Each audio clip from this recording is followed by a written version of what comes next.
Hello, everyone, and welcome back to Introduction to American Government. Today, I want to take some time to discuss the different types of discrimination and how social movements can be successful. First, we need to describe the difference between civil liberties and civil rights. Civil liberties are protections against government's actions, while civil rights describe the attempt to ensure that all citizens are treated equally. We can see this through how the 14th Amendment relates to each. The Due Process Clause is central to civil liberties, while the Equal Protection Clause of the 14th Amendment is central to civil rights.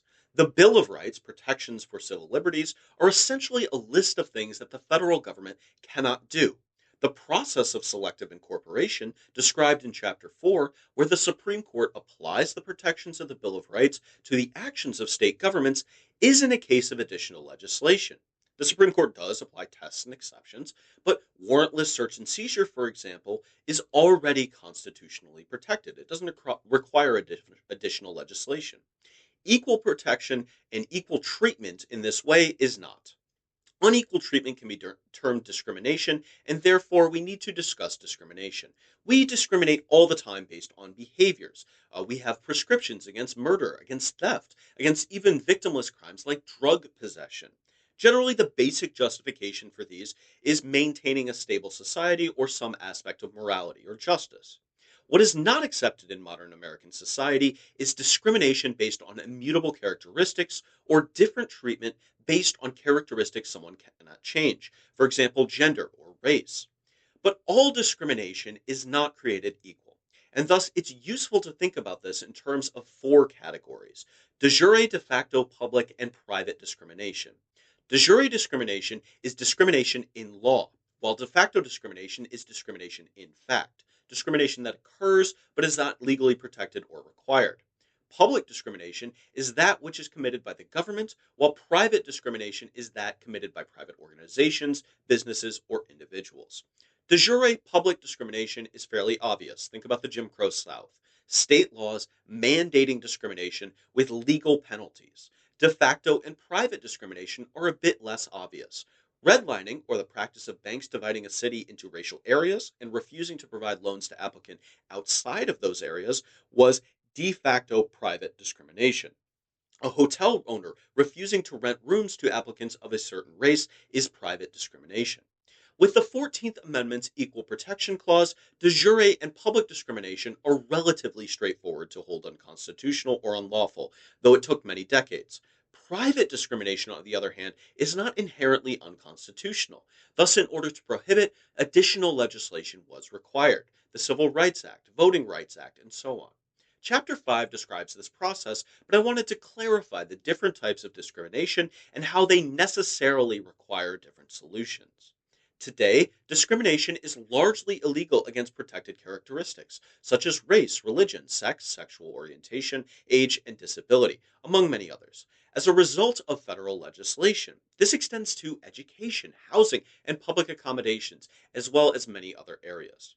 However, the solutions are only one aspect of this problem. The more important aspect is, how do these solutions arise? Or to put it a different way, how is political change achieved? In order to do this, we need to examine social movements. In a democracy, political change is generally achieved when a critical mass of the public vote for politicians to enact this change. This means that the vote decision is predicated on achieving that change. The vote decision is therefore a manifestation of public opinion, something we'll cover in Chapter 6. Thus, in order to achieve political change, you need to change public opinion. You may be familiar with this with the phrase changing hearts and minds. The textbook defines social movements as sustained campaigns brought by and on behalf of disadvantaged populations in support of a political or social goal. At the core of any social movement is an attempt to change public opinion towards achieving that political aim.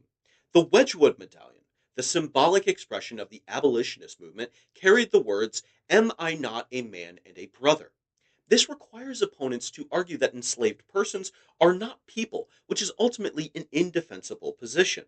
Looking at the civil rights movements, women's rights movement, gay rights movements, and other social movements throughout American history, we not only can identify similar rhetorical appeals, but similar attempts to change public opinion to be supportive of the aims of those enduring discrimination.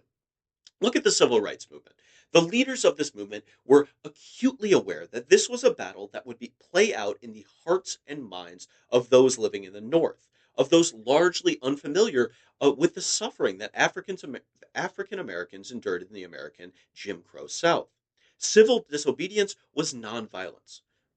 Protests had young, well dressed people front and center to emphasize the humanity and relatability of those protesting. Despite the personal political views of many rights leaders, the demands made by this movement were largely moderate in scale. And thus, the effect of this movement was to change hearts and minds, to get those who were otherwise unconvinced on the side of those civil rights campaigners. The resulting federal legislation was a direct result of changing political incentives as a result. Conversely, look at John Brown foments violent opposition to the institution of slavery, commits violence, and is executed for his efforts. His cause was obviously just, but it's hard to say that his actions furthered the cause of abolitionism. This terrified the South, hardened their position, and likely contributed to the onset of civil war. Perhaps this was necessary, but not useful when thinking about political change through normal democratic mechanisms. It's also worth noting here why public opinion approach is necessary. Discrimination doesn't occur against the majority or against the powerful in democratic systems of government. Instead, social movements in American history have been attempts to remedy discrimination in all its forms by those whose rights do not have the same protections as the rest of the country.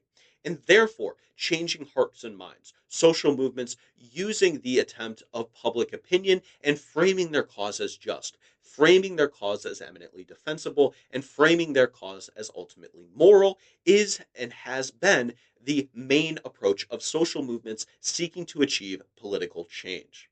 So that's all I have for you today. Be sure to pay particular attention to the discussion of social movements in Chapter 5. As always, enjoy the rest of your day, enjoy the rest of your week, and I will see you all next time.